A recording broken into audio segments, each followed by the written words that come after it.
Olá pessoal, bem-vindos a mais uma videoaula da disciplina obrigatória Matemática Aplicada à Economia, disciplina oferecida pelo Departamento de Economia da Faculdade de Economia, Administração e Contabilidade de Ribeirão Preto, na Universidade de São Paulo. Eu sou o professor Ricardo Luiz Chaves Feijó. Como sempre, em algum ponto desta videoaula, indicarei um exercício extraído do livro do Chianchi, que deverá ser respondido e encaminhado por e-mail no prazo de uma semana. Vamos à aula? Muito bem. O primeiro tema é, na verdade, uma revisão da última aula. Um assunto que eu desenvolvi na última aula e que aqui eu faço uma revisão e aparece, portanto, aí a imagem dos desenvolvimentos. É a equação de Riccati. Tá? A equação de Riccati é uma equação diferencial não linear, cuja solução não é obtida facilmente por métodos simples ou elementares, e aqui a gente desenvolve uma técnica de solução das equações de Riccati. A equação de Riccati é uma equação do tipo dy dt, que envolve, portanto, uma derivada, que no caso aí aparece no primeiro membro, é igual. Aí tem três funções, f de t, g de t e r de t. Então, o segundo membro tem a seguinte expressão, f de t mais g de t vezes y, onde y é a variável dependente, mais r de t vezes y ao quadrado. Então, essa é a equação desenvolvida pelo famoso matemático Riccati. Bom, a ideia é o seguinte, se for possível conhecer uma função particular para essa equação, ou seja, um y de t particular que satisfaz essa equação, a solução completa da equação tem a seguinte forma, y de t é igual a z de t mais essa solução particular y de p de t, yp de t. Esse zt é a solução de uma equação de Bernoulli, é a equação 13 que aparece aí. Então, essa é a equação de Bernoulli, cuja solução é o z, que é utilizado na solução da equação de Riccati. Tá? A equação é dz dt menos, abre parênteses, g de t mais 2r de t, a solução particular yp de t, fecha parênteses, z, que é a variável em questão, é igual ao segundo membro, r de t, z ao quadrado, onde r de t, g de t aparece na equação original de Riccati e y de t é a solução particular. Muito bem. Vamos provar, então. Tá? Vamos provar. Então, se y é igual a z mais yp, a solução particular, portanto, z é y menos a solução particular. Ok? E vamos substituir isso na equação original.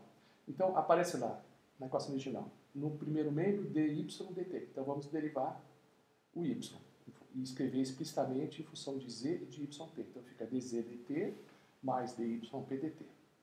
O segundo membro, f de t, olha na equação de Riccati, f de t mais g de t. No lugar de y, a gente coloca agora z mais o y particular. Estamos substituindo o y. Mais r de t e agora o y ao quadrado. Já vou desenvolver, né? Porque o y ao quadrado é z mais yp ao quadrado. Vou desenvolver. Então, o quadrado de z, 2 vezes z vezes yp, mais o quadrado de yp. Estou desenvolvendo essa expressão quadrática.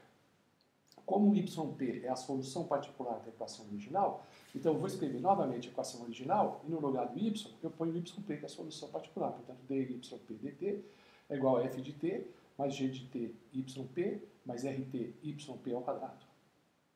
E aí vamos olhar a equação anterior e no lugar onde aparece yp, a gente substitui por essa expressão. Então, dz dt mais, no lugar de yp, no lugar da derivada de yp em relação a dt, a gente põe a expressão aqui à esquerda. Então, f de t mais g de t yp mais rt yp ao quadrado. É igual. Continua observando lá. F de t, escreva f de t, mais g de t, que multiplica, abre parênteses, z mais y de p, fecha parênteses, mais r de t, abre parênteses, então estou escrevendo novamente, é z ao quadrado mais 2z yp mais yp ao quadrado. Portanto, eu isolo o dz dt no primeiro membro, tá? E aquela outra expressão aparece no segundo membro. Tá? Então fica g de t vezes z, veja que ali tem o f de t, né? Que cancela com o primeiro f de t, o f de t que aparece no primeiro membro, a primeira entrada ali dentro da expressão que está contida entre parênteses, que é esse f de t, cancelou com o f de t que aparece do lado direito, tá certo? Depois, do lado direito, apareceria um gt vezes yp. Né? Então, coloca ali gt, o yp está lá dentro dos parênteses, tá certo? E aí também tem o z, que aparece dentro de parênteses. Então, reescrevi, na verdade. Né? Mais r de t, abre parênteses, z ao quadrado, mais 2z yp, mais z ao quadrado. Né? Escreva essa expressão, então, dz dt é igual. Então, fica... vamos lá. Primeiro, tem no segundo membro da expressão anterior, tem g de t vezes z, que eu isolei. Depois, todas as expressões em que aparece r de t. Então, r de t aparece... Olha lá o terceiro termo da equação anterior, no segundo membro. R de t aparece multiplicando z ao quadrado mais 2z yp. E essa expressão r de t yp ao quadrado, que falta, né, na hora que distribui, falta essa, mas essa cancela com aquela que aparece no primeiro membro, que é o último termo dentro da expressão entre parênteses, está certo, do primeiro membro. Então, aqui desaparece. Então, fica só dz dt é igual a g de t vezes z, mais r de t z ao quadrado, mais 2z yp. Tá? Vamos continuar o desenvolvimento? Então, fica r de t z ao quadrado, vou colocar primeiro os termos em z ao quadrado, depois os termos em z. Tem esse g de t, que multiplica z, então isolei o g de t, porque o z agora estou pondo em evidência. Depois fica o 2z yp, o z está em evidência, sai fora, então 2yp multiplicado por rt. Então 2rt yp é a segunda entrada aí, tudo isso multiplicado por z. E você olhando aqui, essa é exatamente a equação de Bernoulli, tá certo? Ó, dz de t, né? R de t z ao quadrado, e depois se você colocar o segundo termo ali, né, que está entre parênteses, g de t mais 2rt yp vezes z, se você colocar no primeiro membro, com sinal negativo, é exatamente a equação 13. Tá? Então, o z é a variável que satisfaz a essa equação de Bernoulli, e eu demonstrei isso. Tá? Então, eu posso resolver a equação de Bernoulli 13, nós aprendemos na aula anterior as técnicas de solução das equações diferenciais de primeira ordem não lineares, que no formato da equação de Bernoulli. Então, a gente sabe resolver a equação de Bernoulli da aula anterior. Então, resolvendo a equação de Bernoulli, eu tenho a expressão de z de t, já conheço a expressão, suponho que eu conheça a expressão da solução particular, yp de t, portanto, eu consigo a solução y de t da equação de Riccati. Ok? Muito bem. Para melhor fixar, tá, vamos fazer agora um exercício, tá? Um exercício envolvendo a equação de Riccati. Tá? Por exemplo, resolva a equação dy dt é igual a y sobre t mais t ao cubo, y ao quadrado menos t elevado à quinta. Então, vocês percebem aí que essa é uma equação de Riccati. Tem o mesmo formato da equação que vimos anteriormente, tem um f de t, um g de t vezes y, tem uma expressão g de t vezes y, e tem uma expressão que equivale, né, ao f de t da equação original de Riccati. Então, o f de t aí, claramente, é o menos t elevado à quinta, é o termo que não envolve o y, ou uma potência de y. O termo que envolve só o y é o nosso g de t, portanto, é 1 sobre t, né, que está multiplicando o y, que é o primeiro termo aí no segundo membro. E o termo que envolve o y ao quadrado é t ao cubo. Então, para f, g e t, assumindo esses valores, menos t elevado à quinta, 1 sobre t e t ao cubo, essa é uma equação de Riccati, conforme nós vimos no slide anterior. Então, vamos para a equação 13, que é a equação de Bernoulli associada à equação de Riccati. Então, a equação de Bernoulli é dz dt menos g de t, no lugar de g de t, 1 sobre t, mais 2rt. Então, mais 2, o rt, t ao cubo, vezes a solução particular, vezes z, tudo isso vezes z. Tá? é igual, segundo membro, o R de t. Quem é o R de t? T ao cubo. T ao cubo vezes z ao quadrado. Bom, então para resolver essa equação, nós precisamos encontrar uma solução particular. Né? Então, nós precisamos imaginar uma solução particular. Né? Muito bem. Essa solução particular, ela pode ser simplesmente t. Né? Isso é evidente. Né? Porque, olha, escrevendo a solução particular, indo à equação original, e escrevendo em termos da solução particular, certo? Aí aparece, né, como a variável, a equação candidata para ser a solução particular é t, então a derivada de y em relação a t é dt, que é 1. Então, primeiro aparece 1. Depois aparece y sobre t. Né? Então, o t é igual a y, então fica t sobre t. É o segundo membro ali. Né? Depois, eu estou colocando na ordem contrária. Então, o primeiro que eu coloquei é menos t elevado à quinta. Depois eu coloquei o y sobre t, que está t sobre t. Depois aquele termo ali no meio, é o t ao cubo, y ao quadrado. Então fica t ao cubo, y ao quadrado, fica t ao quadrado. Então você percebe que tudo se cancela, né? Porque t sobre t é 1, cancela com 1 no primeiro membro. E aí fica menos t à quinta, com mais t à quinta desaparece. Então essa equação resulta em 1 igual a 1. Então é uma equação que sempre se realiza. De fato, essa solução particular atende à equação de Riccati. Então a gente pode usar como solução particular t. Tá? Ok? Olhando agora a equação de Bernoulli associada, portanto, agora vamos escrever a equação de Bernoulli. dz dt menos 1 sobre t mais 2. Aí fica t, né, que é a solução particular, vezes o t ao cubo, dá t à quarta. Fecha parênteses vezes z é igual a t ao cubo, z ao quadrado. Então, essa é a nossa equação de Bernoulli. A primeira coisa que eu chamo a atenção é que z igual a zero é a solução. Né?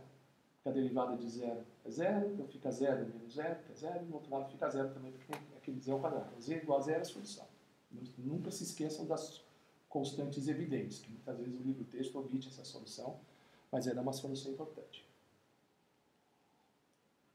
Temos que buscar agora uma outra solução, tá? Uma solução não constante. Né? Muito bem, vamos olhar para a equação de Bernoulli associada à equação de Riccati. Lá vocês percebem que o RT, ou seja, o que multiplica a variável z, é essa expressão toda, né? Menos, abre parênteses, 1 sobre t, mais 2 t ao quadrado, fecha parênteses, essa expressão toda. E o nosso t, que é a expressão que multiplica a variável z ao quadrado, lá no segundo termo, o nosso t é o t ao cubo. Tá? E note que é uma equação de Bernoulli de potência 2, né? O m igual a 2, que é exatamente o expoente lá do z no segundo membro, aquele z ao quadrado. M igual a 2. Então vamos fazer uma mudança de variável e aí é necessário definir uma outra variável, aquilo que eu chamei a atenção na última aula. Né? Porque a gente tem que trabalhar com duas mudanças de variáveis, porque tem que fazer uma mudança de variável para resolver a equação de Bernoulli, né? Usando as técnicas da equação de Bernoulli. Então, a mudança de variável, vamos definir uma nova variável, essa nova variável que eu vou chamar de tal. Tá? Vou ter que introduzir uma nova letra. Vou introduzir essa letra grega, tal. Então, tal é z, né? 1 menos m. Né? No caso, fica z, 1, como m é 2, fica 1 menos 1, fica z a menos 1. Então, tem essa transformação que precisa ser feita depois. Bom, agora vamos para a solução da equação de Bernoulli. Então, o U de t, tá, que vai aparecer na expressão da solução da equação de Bernoulli, quando se lineariza a equação de Bernoulli, porque essa transformação serve para linearizar. Linearizando, você chega à solução da equação diferencial, temos variáveis, coeficiente de variáveis linear, isso lineariza. E a gente precisa saber quem é o U de t e quem é o W de t. Então, o de t nós vimos nas aulas anteriores que é 1 menos m vezes r de t. Né? Então, fica 1 menos m, 1 menos 2 é menos 1. É simplesmente o sinal menos. O r de t a gente já sabe, tem a expressão do r de t, é tudo aquilo entre parênteses com o sinal menos. Então, simplesmente como tem o menos com menos dá mais, o menos desaparece. Então, fica 1 sobre t mais 2t elevado à quarta. O w de t nós vimos que é 1 sobre m vezes o t de t. 1 sobre m simplesmente é o menos 1, então é a expressão do t com o sinal contrário. Então, t é t minúsculo ao cubo, então fica menos t minúsculo ao cubo. Tá? E agora nós vamos calcular aquela integral que aparece na solução da equação linearizada, a equação de primeira ordem linearizada. Então, a gente precisa da integral de u dt. Então, a integral de u dt é a integral de 1 sobre t mais 2t à quarta dt. Isso dá, bom, a integral tem dois termos. O primeiro termo é 1 sobre t. A integral de 1 sobre t, a primitiva de 1 sobre t, simplesmente é logaritmo de t. A derivada de logaritmo de t é 1 sobre t. Fica logaritmo de t mais depois a primitiva de 2t à quarta, que é 2/5 de t ao cubo, porque a derivada de t ao cubo é 5t à quarta, o 5 cancela com 5, fica só 2t à quarta. De fato, essa expressão é a primitiva da integral do u. E agora nós vamos empregar a equação 12, que é a solução geral, tá certo, da equação linearizada, equação diferencial de primeira ordem linearizada. Então, esse tal, que é a solução da equação linearizada, é e elevado a, lembra, é menos a integral de u. Então, é menos logaritmo de t, menos 2/5 t elevado à quinta, que multiplica a constante de integração, que é a, menos a integral. Aí aparece um ômega, né? O ômega aí é menos t ao cubo. Então, eu coloquei o t ao cubo dentro, né, da integral, como integrando, e o sinal menos, que acompanha o menos t ao cubo, coloquei fora da integral. Né? E aqui e elevado a, agora sim, e elevado a essa integral, né, que aparece aí dentro, não é menos a integral de u, é simplesmente a integral de u. Então, eu escrevo novamente no expoente de e a expressão da integral de u. Então, logaritmo de t mais 2/5 t ao cubo dt. E vamos resolver essa integral? Então, dá uma olhada essa integral que está dentro do parênteses, como ela é facilmente resolvida. Né? Então, fica integral de t ao cubo, e elevado ao logaritmo de t, mais 2/5 de t ao cubo. Né? Então, eu escrevo novamente integral de t ao cubo, e elevado ao log de t, bom, é uma função inversa de outra, dá simplesmente o t. Né? Aí fica o e elevado a 2/5 de t elevado à quinta potência. Então, fica a integral de t ao cubo com t, da t à quarta potência, e elevado a 2/5 de t ao cubo, e facilmente você observa quem é a primitiva dessa expressão. É menos e elevado a 2/5 de t ao cubo. Né? Por que é isso? Porque fica e elevado a 2/5 de t ao cubo, você repete, aí faz a derivada da função composta, deriva o que está lá no expoente. Então, a derivada de 2/5 de t ao cubo seria 2/5, aí aparece o 5, que sai do expoente, que está derivando, e o 5 cancela com 5, aparece só o 2, né? E aí a quinta derivada é a derivada do t ao quinta é o t à quarta que aparece ali. E o outro 2 cancela com esse 2, por isso que eu coloquei o meio. Que estou oferecendo esse meio, porque esse 2, esse denominador aí, vai cancelar com 2 que apareceria na derivada disso. Então, claramente essa expressão meio e elevado a 2/5 de t ao cubo é a solução da integral. Tá? E vamos substituir isso na equação original. A solução da Bernoulli linearizada. Então, o tal de t é igual. Aí eu estou resumindo ali, né? E elevado a menos log de t, t a menos 1, facilmente, depois fica e elevado a menos 2/5 t ao cubo. Abre parênteses a, menos, e vou pegar a expressão lá que eu já resolvi essa integral. Então fica menos meio e elevado a 2/5 de t ao cubo. E isso, resolvendo isso, então agora fica a sobre t, né? Porque t é menos 1 sobre t, a sobre t, elevado a menos 2/5 de t ao cubo, e aí eu multiplico a outra expressão, né? Veja que a expressão que está na base aí se cancela, porque são duas expressões iguais com sinais contrários, desaparece, e fica simplesmente 1 sobre 2t, com sinal menos 1 sobre 2t. Ok? Bom, então nós temos a solução da equação linearizada. Nós queremos a solução da equação de Riccati original. Tá? Então, nós temos que fazer duas mudanças de variáveis. A gente tem que de tal para z, depois de z para y. Né? E a gente viu que z é tal a menos 1, né? É o recíproco de tal. Né? Então, z é 1, né? É o recíproco, e aí você põe a expressão que nós conhecemos, a expressão do tal. Então, é 1 sobre a sobre t, elevado a menos 2/5 de t à quinta, menos 1 sobre 2t. Tá? Ok? Ou então z igual a zero, que também é a solução. Mas a gente sabe disso. Deixa isso bem sabido. Né? Agora vamos à solução geral da equação original do problema, da equação de Riccati. Né? Porque nós conhecemos o z, conhecemos a particular, então a solução da equação de Riccati é o z, que é 1 sobre at elevado a menos 2/5 de t à quinta, menos 1 sobre 2t, mais a solução particular que é t, mais o t. Então eu posso colocar o t em evidência, fica essa expressão, aqueles dois t's, o t e o 2t que aparecem no denominador, dos dois termos que estão ali entre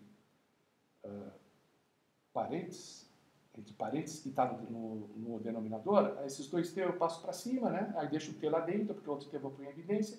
O segundo termo t fica só mais um, porque o t está em evidência, então tem essa expressão. Tá? É essa expressão, ou seja, a solução de Riccati é 2 dividido por b, e elevado a menos 2/5 de t à quinta menos 1, mais 1, tudo isso vezes t. Tá? Ou então, lembra que z igual a zero também é a solução, né? Então fica só y igual a t. Tem essas duas possibilidades. Muito bem. Agora nós vamos programar a equação de Riccati no programa MATLAB. Tá? Quando a gente programa a equação de Riccati no programa MATLAB, ele fornece como solução, lembra, você digita aqueles comandos na janela de comando, daqui a pouco eu vou descrever esses comandos, né? Usando a função dissolve, aí digita essa expressão aí, né?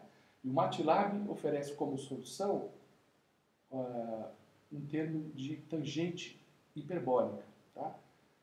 Uma solução em termos de tangente hiperbólica. Essa é a solução do MATLAB. Menos t, tangente hiperbólica, de t à quinta sobre 5 mais c. Tá?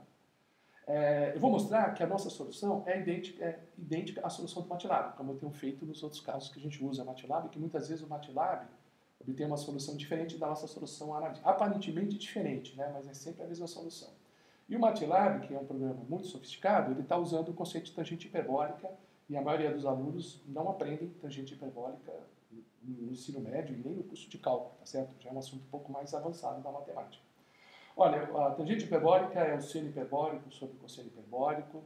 A tangente hiperbólica é assim, as funções seno, cosseno, tangente tradicional, eles têm relação com o círculo trigonométrico, né? As funções, digamos assim, trigonométricas hiperbólicas, ela tem a ver com uma hipérbole, não com o círculo trigonométrico, tá? Mas eu não vou entrar no detalhamento disso. Eu vou apenas mostrar que as duas funções iguais. Porque assim, a tangente hiperbólica da variável x, essa é uma expressão bem conhecida. E elevado a x menos e elevado a menos x, dividido por e elevado a x mais e elevado a menos x. Tá? Agora vamos pegar a solução do MATLAB. Menos t, tangente hiperbólica de t à quinta sobre, dividido por 5 mais c. Vamos desenvolver? Tá. No lugar de tangente hiperbólica, portanto, eu vou ter essa expressão. Né? Vou deixar o menos t aí fora do parênteses, né? E vamos ver a expressão da tangente hiperbólica usando esse argumento aí, t à quinta sobre 5 mais c. Então fica e elevado a t à quinta sobre 5 mais c, menos e elevado a menos t à quinta sobre 5 menos c, tem um sinal menos ali.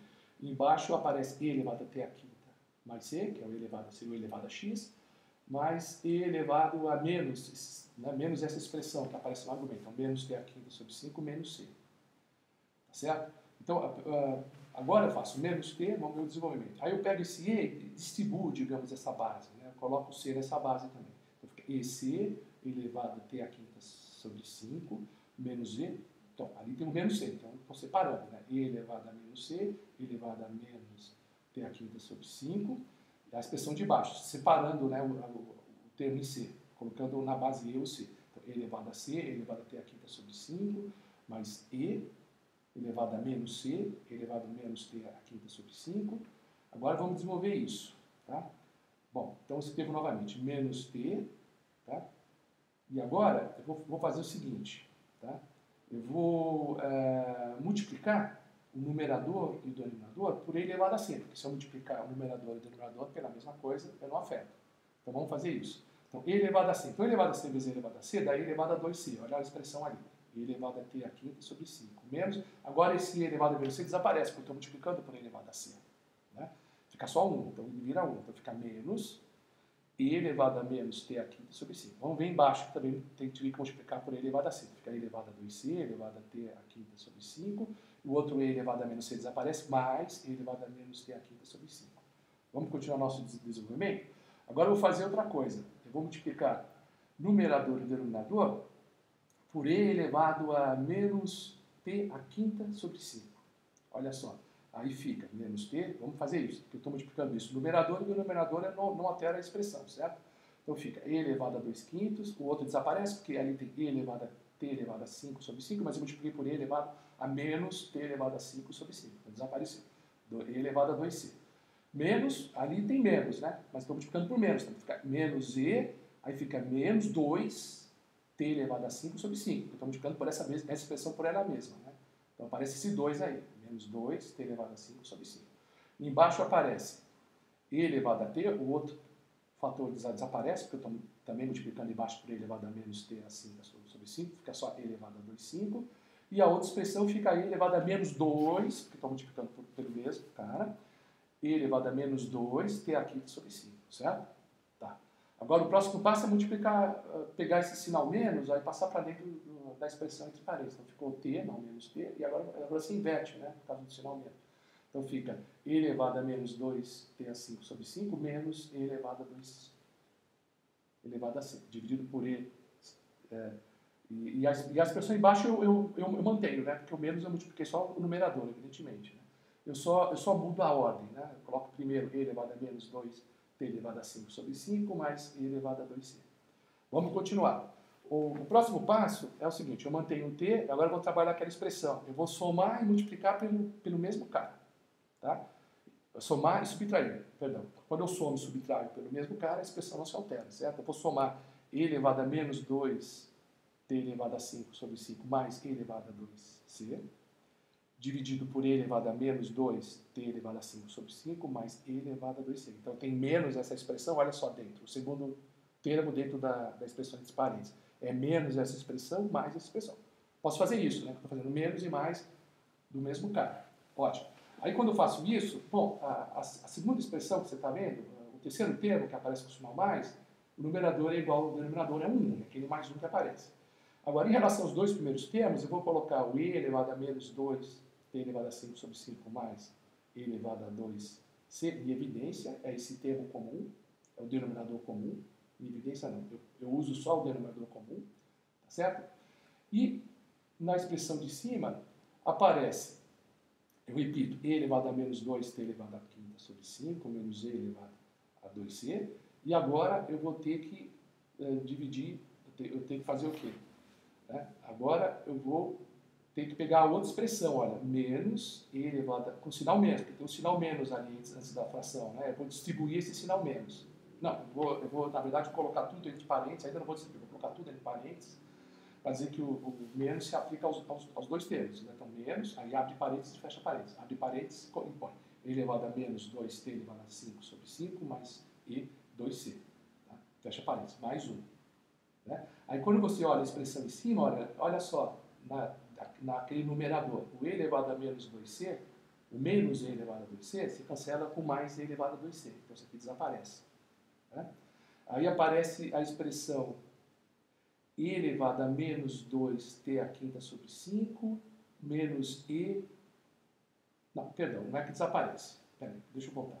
A expressão menos e elevado a 2c, lá dentro tem o e elevado a 2c, mas tem um sinal menos fora do parênteses. Né? Então ele acompanha o sinal menos. Então dá menos duas vezes ele. Né? Porque é menos essa expressão, a outra expressão é com sinal negativo também. Então menos e elevado a 2c, menos e elevado a 2c dá menos 2 elevado a 2c. E os outros que desaparecem. Porque, ó, o outro, a expressão e, com que aparece lá o t a quinta, é e menos 2t a quinta sobre 5, menos, a mesma expressão, só com o sinal trocado, menos e elevado a menos 2t elevado a quinta sobre 5. Essa desaparece, então fica só menos 2 e elevado a 2c, e embaixo a mesma expressão, e elevado a menos 2t elevado a quinta sobre 5, mais e elevado a 2c, mais 1. Essa expressão é a mesma que a gente obteve no nosso exercício teórico. Tá? A gente pegou a solução do MATLAB, nós fomos transformando e chegamos nela. Você quer ver como ela é idêntica à nossa solução? Faz C igual a 0. Quando você faz C igual a 0, e elevado a 2 elevado a 2c, e elevado a 2c é igual a 1. Tá? Muito bem. Então vamos substituir 1 nessa expressão. Então ali, ó, então tá ali, ó. Então a expressão lá do MATLAB é isso aqui, né? T, aí no lugar ali, menos 2e elevado a 2c dá 1, dá menos 2 vezes 1 dá menos 2. E embaixo, o primeiro termo que aparece embaixo eu repito, e o outro é 1, né? Porque se for 0, ele é 0, então dá 1 mais 1. Tá? Que essa solução, se você olhar essa solução, é a mesma solução que a gente obteve teoricamente para b igual a menos 1, né? Tá? Aí você coloca, porque esses valores de b dependem das condições iniciais, né? O MATLAB trabalha como, inclusive, a condição inicial não foi informada, então a condição inicial está pressuposta na constante que ele utiliza na solução. Né? Como a solução do MATLAB tem aquele C, então a condição inicial é o valor de C. Então aqui, se eu faço B igual a menos 1, olha que na expressão teórica que a gente obteve, fica, olha lá em cima a expressão teórica. Né? 2, aí no lugar de B fica menos 1, elevado a menos 2 quintos t a quinta menos 1, mais 1. Então fica Ok? Eu multiplico embaixo, eu ponho menos em evidência, multiplico em cima por menos, então fica menos 2. Então, t menos 2 em cima, e elevado a menos 2 quinto, t aqui mais 1, que é exatamente a expressão do MATLAB. Tá certo? É a mesma expressão que a gente obteve teoricamente, tá? Para b igual a 1, tá certo? Quando eu faço b igual a 1, essa expressão, a última expressão que eu obtive, é aquele desenvolvimento daquele menos t tangente hiperbólica de t a quinta sobre 5 mais c fornecida pelo MATLAB. Tá? Então a gente faz uma manipulação lógica e novamente prova que a nossa solução é a mesma solução do MATLAB, nós chegamos à mesma expressão algébrica. Muito bem. Puxa, feito esse longo desenvolvimento, tá? Essa prova, vamos ver a aplicação disso no MATLAB.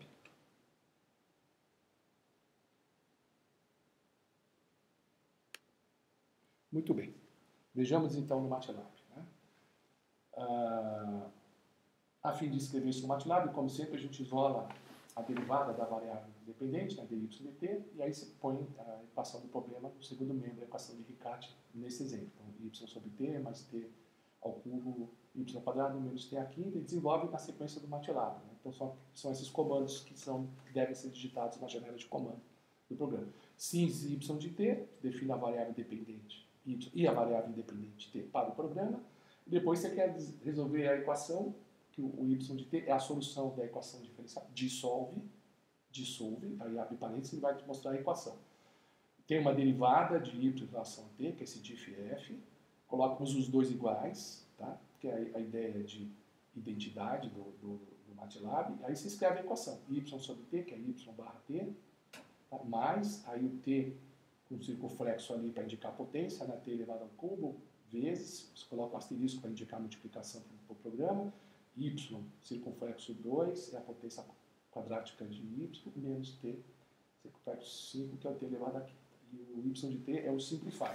O MATLAB forneça a solução mais simples que ele encontrar, e aí, fazendo isso, tá? O programa está disponível no Stoa, vocês podem testar no demo do MATLAB que vocês baixaram no computador pessoal de vocês, e vocês vão ver que a solução do MATLAB, que é em termos de tangente hiperbólica, é a mesma solução que nós obtemos teoricamente, certo? Muito bem, aqui está a tela, né, onde é feito no arquivo mfile. Você pode digitar isso na janela de comando ou então usar uma procedure, né, digitar um arquivo, né, utilizando esse editor, salvar como arquivo file. Né. Vocês têm no Store o exemplo 9, o arquivo que foi salvo, tá, que é esse mesmo desenvolvimento que nós vimos agora, e a solução em termos de tangente hiperbólica que nós vimos e nós comentamos, ok? Tá lá. Bom, agora vamos fazer por Simulink. Tá? Então eu peguei a equação de Riccati e desenvolvi por Simulink. Né? Vocês já estão craques em relação a isso. Né? Então aqui vocês estão vendo a caixinha lá do Integrator, né? Que é aquele que aparece 1 sobre S. E aqui a expressão, né? Por exemplo, y sobre t, eu puxo o y, aí puxo o relógio t, divido um pelo outro, que é aquela caixinha do divide que aparece em cima. Né? Ali tem um t, aí eu faço t multiplicar por ele 3 vezes, né? Na caixinha do meio lá, né? Que tem um relógio, aí sai 3 festas do relógio, eu tenho uma caixinha x, que tem um x ali, que é a caixinha de multiplicação, para fazer o t ao cubo. Depois eu puxo ali a caixinha, aquela outra caixinha x de cima, está saindo o y, está entrando o y 2 vezes meio, está multiplicando y ao quadrado. Depois ali, outra caixinha x à direita está nos dando o t ao cubo vezes o y ao quadrado. Tá? E finalmente lá embaixo tem um t, que com 5 entradas para obter o t à quinta, e depois tem o gain menos 1 para ficar menos t à quinta, e ele ade e soma esses casos, são os 3 termos da equação de Riccati. Vocês podem testar, gerar equações, tá? Isso aparece no arquivo Simulink, que eu disponibilizei no Store também, que chama exemplo 9SL. Ok? Aqui está o gráfico desse arquivo Simulink, como vocês podem observar. Tá? E esse gráfico é um gráfico para ter entre 0 e 1. Precisa tomar cuidado quando vocês estiverem gerando esses gráficos para não dar mensagem de erro. Tá? Porque se vocês olharem a nossa solução, lembra que na nossa solução aparece no no denominador, nossa solução teórica, b elevado a e elevado a menos 2 quintos de t à quinta, menos 1. Olhem, no slide anterior vocês vão ver essa expressão como solução. Então pode ser que por um determinado valor de t, dadas as condições iniciais, que o numerador pode zerar. Tá? A solução ela pode explodir por um determinado valor de t. Então precisa tomar cuidado nas soluções do MATLAB, porque pode não estar definido para todos os pontos do intervalo. Como o Simulink vai fazendo por iteração, né, ele vai testando para vários valores de t, pode ser que ele encontre um valor de t explosivo. Então você precisa pensar no intervalo e evitar esse tipo de problema, como a gente aplicou isso já em outros exercícios. Eu tenho trabalhado com esse cuidado, passando para vocês a importância de tomar esse cuidado. Muito bem. Agora, antes de entrar nas equações de segunda ordem, terminando as equações de primeira ordem, que nós vimos o caso linear, o caso não linear, a equação de Bernoulli, a equação de Riccati, eu vou passar para vocês os teoremas de existência de solução. Porque nós vimos, principalmente na equação não linear, alguns casos que tem solução. A equação de Bernoulli, que pode ser linearizada, a equação de Riccati, quando você consegue achar a solução particular, mas nem todas as equações se consegue obter facilmente, sem a ajuda do MATLAB, que fica mais fácil com o programa, você consegue obter teoricamente a solução. Então, às vezes é importante saber se tem solução ou não. Para tanto, eu vou desenvolver os teoremas de existência de solução. Isso não tem no livro texto adotado no curso, né? Isso é uma coisa que eu tirei das minhas aulas de física, digamos assim, tá? Do curso de cálculo da física. Vamos lá, então. Bom, aqui é o enunciado do teorema da existência de solução. Tá? Ok? Esse teorema assegura a existência e a unicidade da solução, tá, de uma equação diferencial de primeira ordem, não linear. Tá?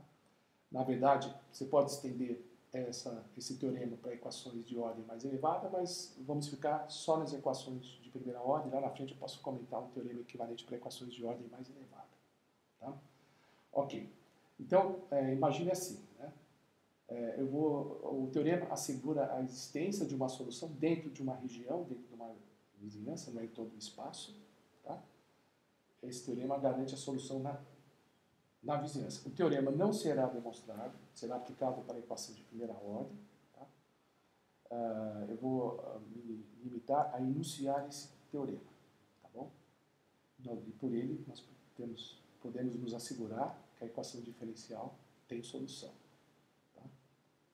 Como essas soluções explícitas que nós já vimos anteriormente. Vamos ao teorema, então. Tá? Seja dy dt igual a f de y, uma equação diferencial. Essa função f de y é definida numa bola aberta, no conjunto de uma vizinhança aberta, ômega, no plano y de t, onde t aparece aí como variável dependente e y como variável dependente, tal que a função f e a derivada, elas são contínuas dentro desse aberto, desse conjunto ômega. Nessas condições, existe uma solução explícita, eu posso escrever y em função de t, tal que no ponto 0, y de t0 é igual a y0, para cada ponto t0 e y0 dentro dessa vizinhança ômega. Para todos os pontos dessa vizinhança ômega, existe um ponto t0, tal que yt0 é igual a y0. Tá? Essa é a primeira condição. A segunda condição é se y é igual a y1 de t, como uma solução possível, e y é igual a y2 de t, como uma solução possível da equação diferencial. Tá? Se essas duas soluções possíveis coincidem para todos os valores t0 dentro do conjunto aberto ômega, ou seja, se y1 de t0 é igual a y2 de t0 para todos os pontos desse conjunto, as soluções são idênticas para todos os valores da variável t para as quais ambas sejam definidas. Então, se existe a coincidência das duas soluções para todos os pontos dentro do conjunto ômega, as soluções elas são idênticas, tá certo? Para todo o espaço yt considerado. Ou seja, esse teorema é um teorema de existência e de unicidade também. Tá bom? Nós não vamos aplicar esse teorema, mas é bom que, em alguns casos, a gente saiba pelo menos que existe solução para a equação diferencial de primeira ordem. Pode-se empregar nesses casos em que não há tratamento analítico explícito, o teste dos teoremas de existência. Okay? Muito bem. Agora vamos trabalhar com a abordagem gráfico-qualitativa. Tá? A abordagem gráfico-qualitativa é um outro recurso que podemos contar quando não existe uma solução explícita y de t, quando não conhecemos a solução explícita, o tratamento quantitativo. Tá? Então, a abordagem gráfica é útil para que a gente estude as propriedades qualitativas da trajetória temporal de y de t. Tá? Para que a gente, por exemplo, analise se há convergência ou não ao equilíbrio estacionário, tá certo? Se a solução é explosiva, a solução é convergente, isso pode ser feito pela análise gráfica. Tá? E um tipo de gráfico muito utilizado nessa análise são os chamados diagramas de fase. Tá? O diagrama de fase, ele associa a derivada da variável com a variável. Não é a derivada da variável com o tempo, é a derivada da variável com a variável. Tá? Ok? Então, seja uma equação diferencial definida por dy dt é igual a f de y, que pode ser linear ou não. Tá? Obviamente que a gente não estamos nos restringindo ao caso linear, porque vamos partir para uma abordagem puramente qualitativa. Né? Ok? Esse tipo de equação, veja que a função f que aparece à direita, que é a função que descreve o comportamento da derivada, não é o y, é o comportamento da derivada. A função que descreve o comportamento da derivada, dy dt, em função de y, veja, essa função é só função de y, ela não é função de t. O t não aparece como argumento da função f. Quando o t não aparece como argumento dessa função f, nós dizemos que a função é uma equação diferencial autônoma. Tá? E as técnicas de diagrama de fase que nós vamos utilizar, nós vamos desenvolver, ela é útil para equações diferenciais autônomas. Tá? Vamos para o próximo gráfico, onde veremos 3 possibilidades do diagrama de fase. Muito bem. O que vocês estão vendo nesse gráfico? Você tem 3 diagramas de fase. O primeiro, a curva A, é uma curva monotônica crescente. A curva B, indo à direita, quer dizer, com o crescimento de y, é uma curva monotônica decrescente e a curva C é uma curva circular. Então vocês percebem que a curva A era uma curva explosiva. Quer dizer, YA é um ponto de equilíbrio, mas é um ponto de equilíbrio instável. Quer dizer, a tendência é que a variável y, a derivada de y, tá certo? E a variável y, se afaste do ponto YA, à direita. E também se afaste para valores menores à esquerda do YA. Tá? Por quê? Porque no primeiro quadrante, todos os pontos do primeiro quadrante, a derivada de y em relação a t é positiva. Então, obviamente, que o y está crescendo, que é o que diz a taxa de variação é positiva. Então, o y está crescendo. Né? Então, todos os trechos das curvas que aparecem no primeiro quadrante tendem a caminhar no sentido da direita. Olhando a curva B, que é a curva decrescente, quando se caminha no sentido da direita, caminha-se no sentido do equilíbrio YB. Tá? No quarto quadrante, no quadrante de baixo, como a derivada é negativa, todos os valores de y caminham para a esquerda. Então, veja que na curva A, ele está indo para baixo, porque para baixo é onde ele vai para a esquerda. Né? Na curva B, ele vai para cima, porque indo para cima é que ele vai para a esquerda. Então, vocês percebam que o equilíbrio em YA é um equilíbrio instável, o equilíbrio em YB é um equilíbrio instável. E o que está acontecendo na curva C, que é uma curva fechada? Então, vocês estão vendo que lá em cima ele caminha para a direita, lá embaixo ele vai caminhar necessariamente para a esquerda, então existe uma rotação no sentido horário. Né? E YC e YC' são pontos de equilíbrio, mas são pontos, não são pontos de equilíbrio estático. Tá? Ok? Então, pode-se extrair informações qualitativas do diagrama de fase. Tá? Ok? Por exemplo, análise de estabilidade ou instabilidade. Tá? Então, a gente sabe que no primeiro quadrante tudo vai à direita, no quarto quadrante tudo vai à esquerda, o y está sempre decrescendo. Tá?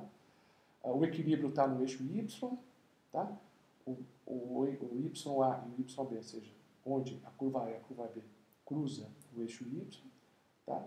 São equilíbrios estáticos, mas a curva circular lá, que cruza em dois pontos, né? No YC e no YC', são equilíbrios temporários dinâmicos e não equilíbrios estáticos. Certo?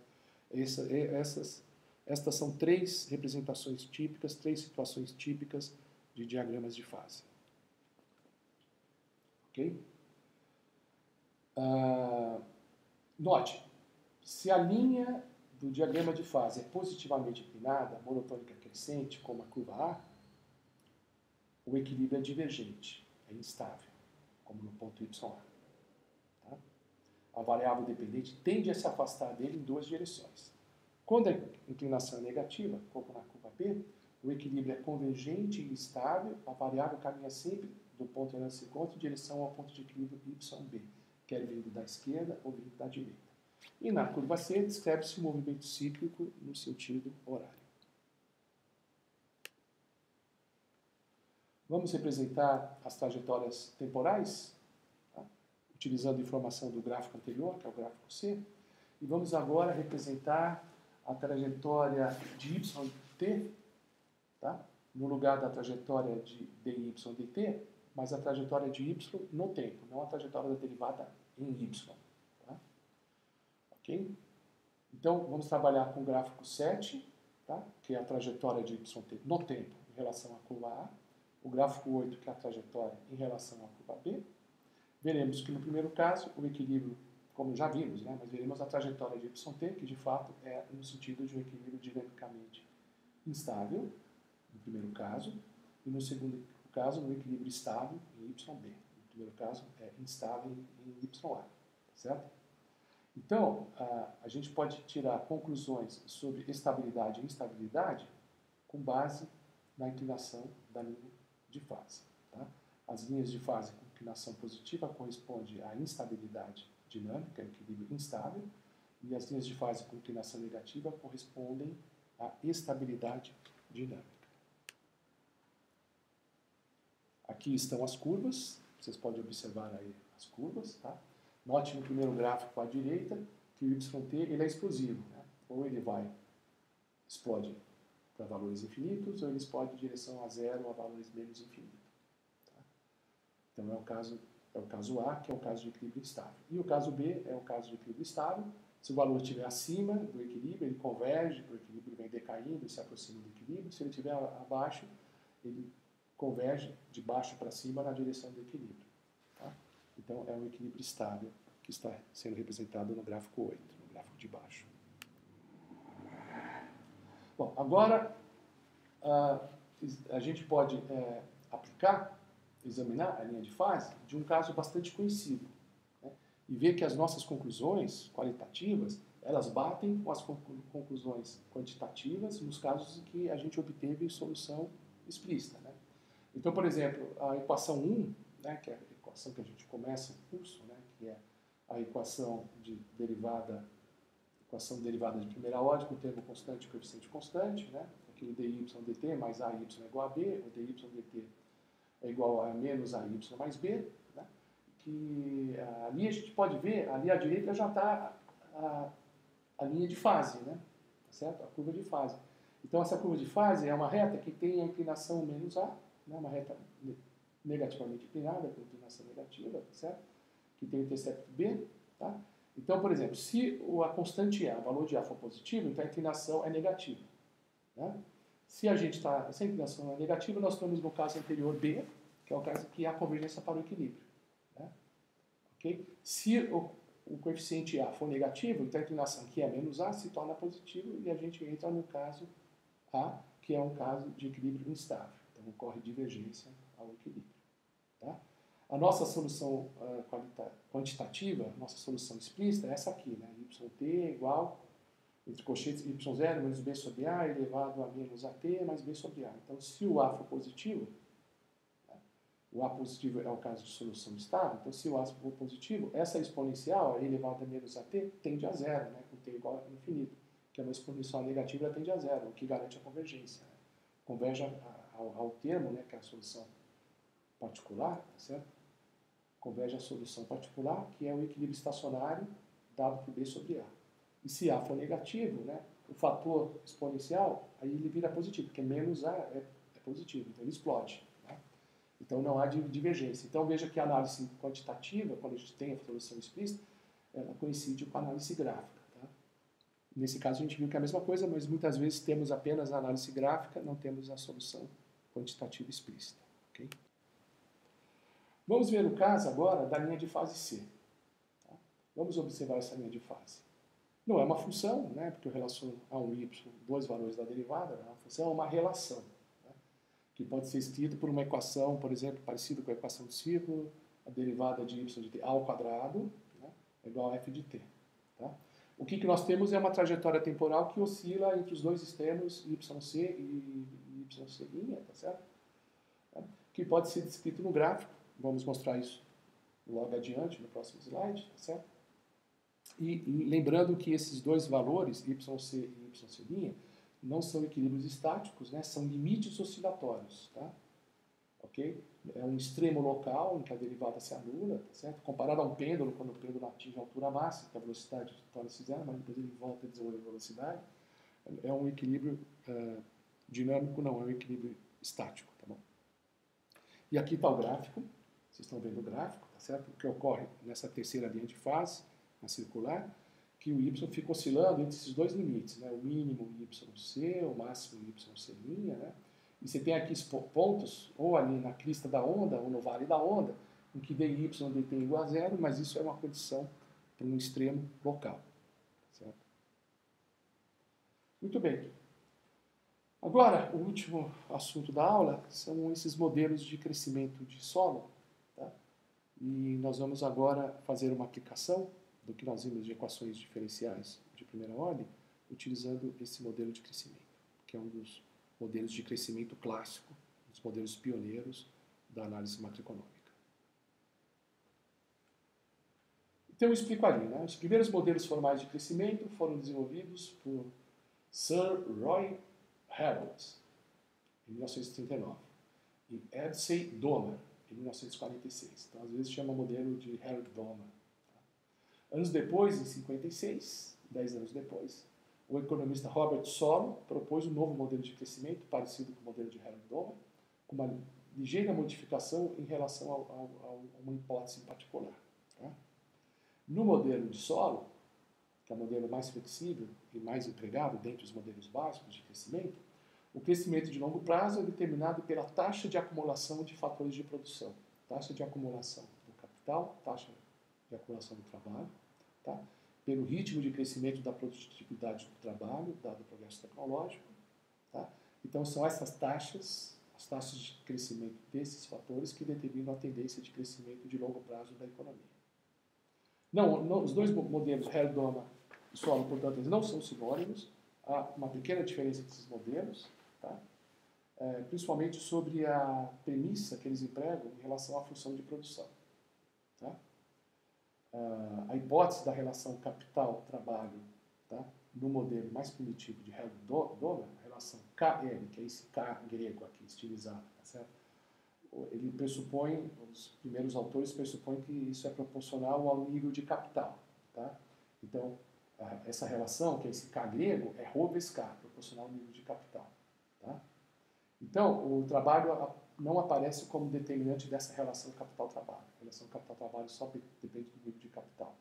Tá? É um modelo mais estrito, ele trabalha com a hipótese implícita, que a relação capital-trabalho ocorre em proporção fixa. No modelo de Solow, permite-se uma variação da combinação de capital-trabalho.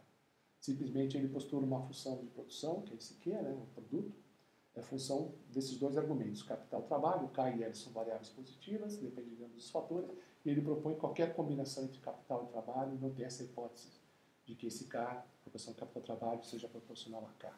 Tá? Então, capital e trabalho podem se combinar em proporções variáveis, tá? E essa é a diferença basicamente desses modelos.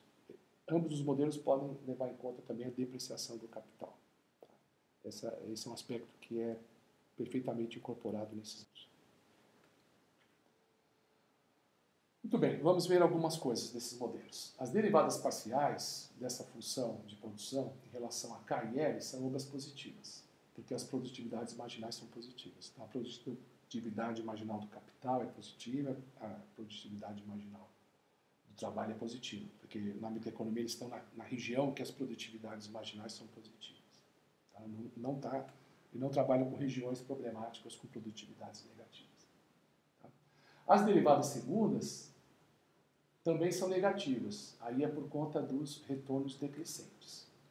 Tá? Okay? As derivadas primeiras são ambas positivas, as derivadas segundas são ambas negativas. Tá? As derivadas primeiras são positivas pela produtividade marginal positiva e as derivadas segundas são negativas porque tem um fenômeno de retornos decrescentes. Tá?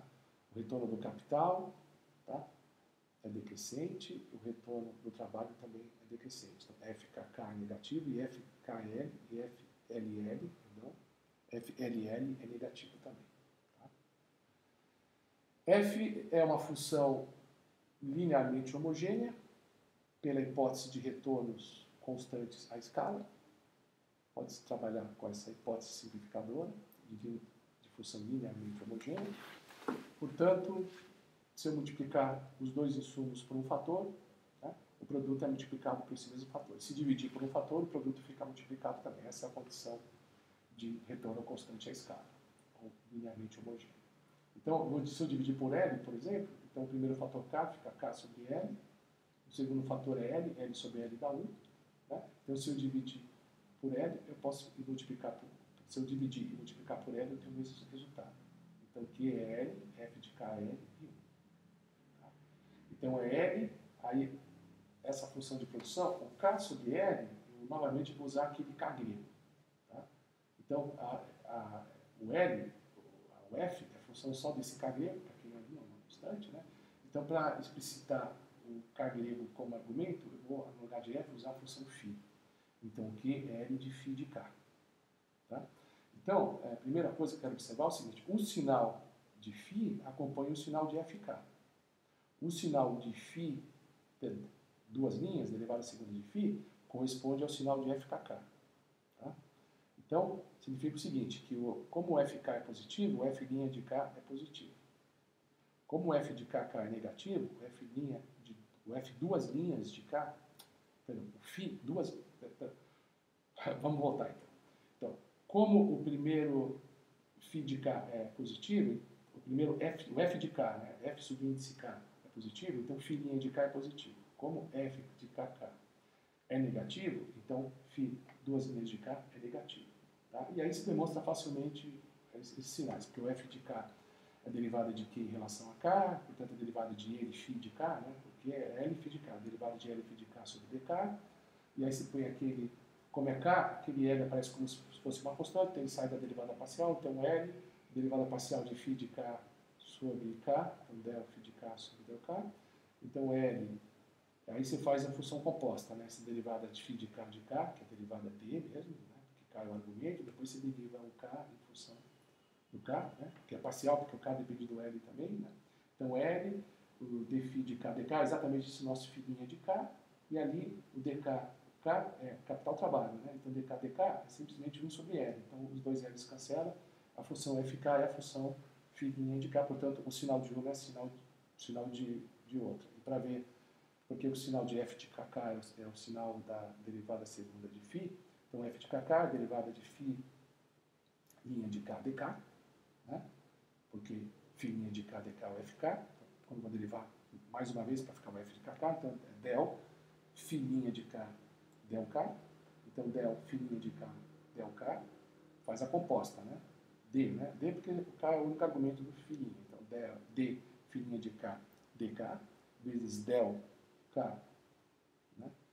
Del K grande, porque o K grego é função de capital trabalho, tem as duas, então a derivada parcial, del K grego del K, e aí fica, o primeiro ali é simplesmente φ duas linhas de K, né? E o primeiro é simplesmente 1 sobre L, né? E o segundo, né, del K grego del K, é 1 sobre L. Né?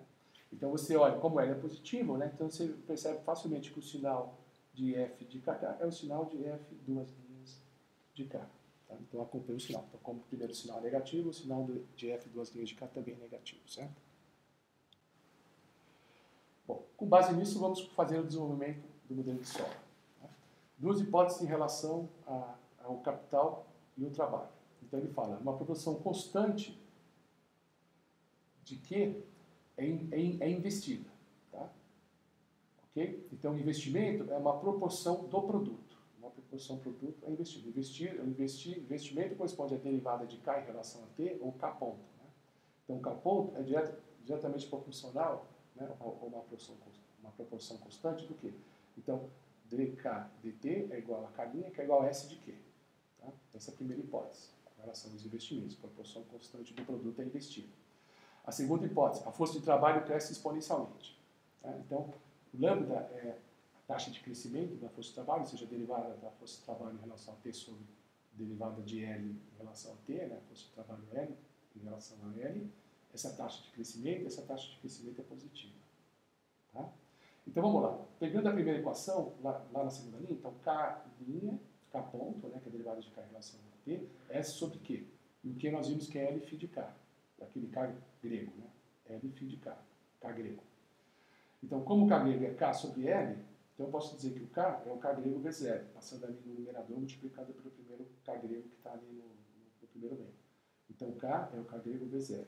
Então, vamos derivar esse K em relação ao tempo, né? Então, esse K ponto. Então, K ponto, então, a derivada, o primeiro que é o L, a derivada do outro K, o L, a derivada do outro K, que é o K grego, então, em relação ao tempo, K ponto, mais o K grego que aparece ali, e a derivada de L, tá vendo? E ali teria que ser a derivada de L em relação ao T, é o L ponto. Tá? Que aquele primeiro, tá vendo? dL dt sobre L igual a lambda, aquele é o L ponto. Então, o L ponto é L vezes lambda, então por isso L vezes lambda ali nessa expressão. Essa é uma expressão para o K ponto, tem outra expressão para o K ponto ali, vou igualar as duas expressões. Então fica SL φ de K, que é a expressão que estava na linha de cima mais à esquerda, é igual a outra expressão mais à direita, L K ponto mais K lambda L. Vamos isolar agora o K ponto. O K ponto é o K grego, é o K grego, relação capital-trabalho. Isolando o K grego ponto, né? Chega-se à equação fundamental do modelo de solo, né? O K grego ponto é igual a S. Na verdade, eu vou cancelar o L, que aparece dos dois membros. Né? O K ponto é S, φ de K, e esse lambda L passa para o outro membro, fica menos lambda L. Tá? Esse é o modelo a essência do modelo de crescimento de solo.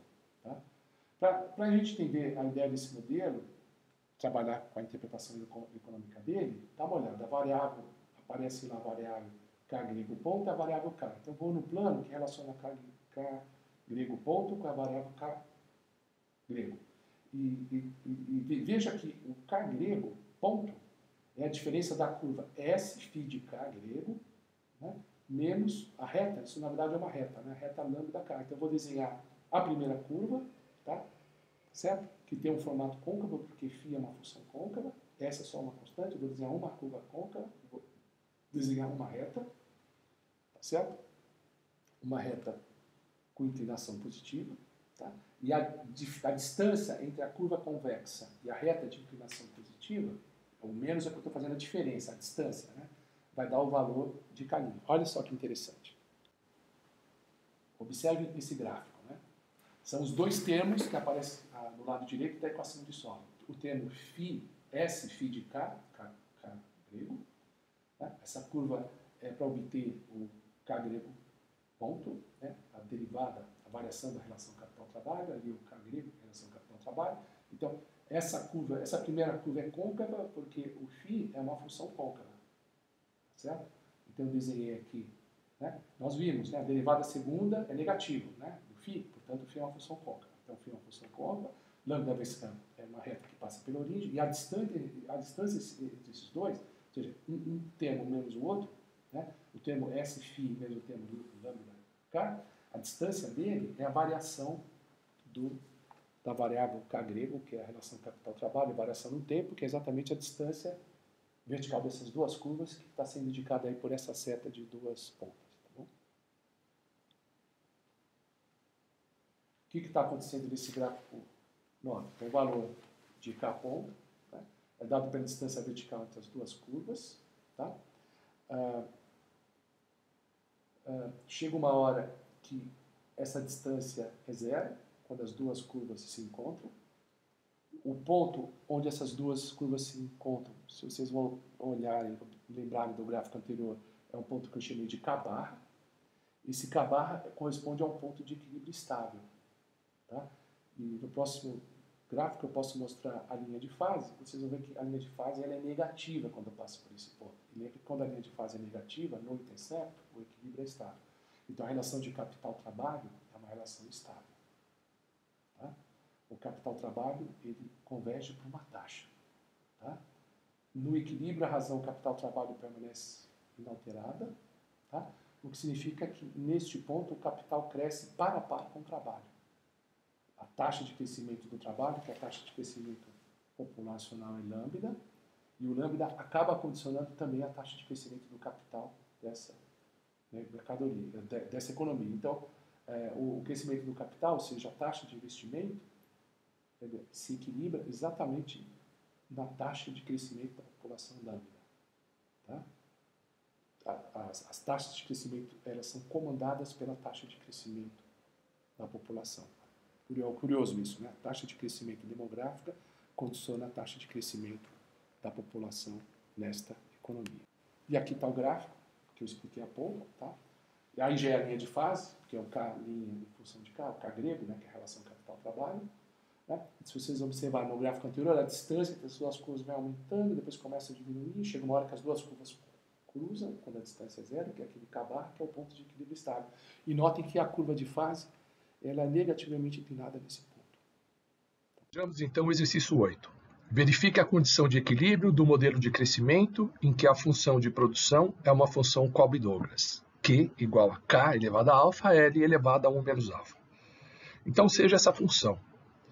Explicitando-se a relação capital-trabalho, Q igual a L vezes K sobre L elevado a alfa, que é igual a LK elevado a alfa, que é igual a L φ de K. Pela equação 14, K ponto igual a SK elevado a alfa menos lambda K. K ponto mais lambda K igual a SK elevado a alfa é uma equação de Bernoulli em K, na qual R igual a lambda, T igual a S e M igual a alfa. E ainda, introduzindo-se nova variável Z igual a K elevado a 1 menos alfa, chega-se à equação linear de termo e coeficiente constante na variável Z. Portanto, dz dt mais 1 menos alfa lambda vz igual a 1 menos alfa, tudo isso vezes S. Em que, comparando-se com a equação 1, A igual a 1 menos alfa vezes lambda e B igual a 1 menos alfa vezes S. A solução na variável Z, portanto, é obtida pela equação 3, aplicada ao problema. Portanto, Zt igual a Z0 menos S sobre lambda vezes E elevado a menos 1 menos alfa, lambda T, mais S sobre lambda.